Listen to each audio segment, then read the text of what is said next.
இது ரிஷப ராசிக்காரர்களின் சுவாரஸ்யமான குணநலன்கள் மற்றும் அவர்களின் உறவுகள் பற்றிய தகவல்களின் ஒரு விரைவான தொகுப்பு. இவர்களோட ஈர்க்கக்கூடிய தனித்துவமான இயல்புகள் என்ன, இவங்களுக்கு அதிர்ஷ்டம் அல்லது துரோகம் தரும் உறவுகள் எவைன்னு எந்த சுத்திவளைப்பும் இல்லாம நேரடியா பார்க்கலாம். முதலாவதாக இவங்களோட அபரிமிதமான அன்பும் சாமர்த்தியமும்.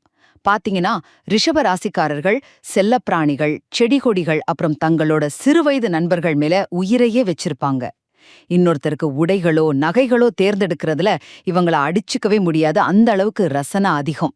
அது மட்டுமில்லாம பால் இல்லாமலேயே டீ போடுற அளவுக்கு இருப்பதை வச்சு சிறப்பா செயல்படுற அசாதாரணமான சிக்கனமும் சாமர்த்தியமும் இவங்களுக்கு உண்டுங்க. இரண்டாவதாக இவங்களோட உறவுகளை கிரகங்கள் எப்படி தீர்மானிக்குதுன்னு பாப்போம்.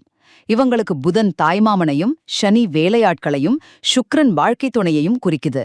இந்த கிரகங்கள் ஜாதகத்துல பலமா இருந்துச்சுன்னா இந்த உறவுகள் இவங்கள அப்படியே தூக்கி வச்சு கொண்டாடுவாங்க.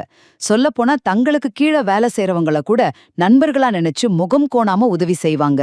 இறுதியாக, ஒருவேளை இந்த கிரகங்கள் ஜாதகத்துல பாதிக்கப்பட்டிருந்தா என்ன நடக்கும்? எந்த உறவுகள் மேல இவங்க அதீத பாசம் வச்சாங்களோ அதே தாய்மாமன், வேலையாட்கள், வாழ்க்கை துணையால முதுகுக்கு பின்னாடி துரோகமும் போலி அன்பும் கிடைச்சு ரொம்பவே மனவேதனைப்படுவாங்க. இதிலிருந்து தப்பிக்க மகாலட்சுமி, மகாவிஷ்ணு மற்றும் ஆஞ்சநேயரை மனதார வழிபடுறது ரொம்பவே சிறந்த பரிகாரம்.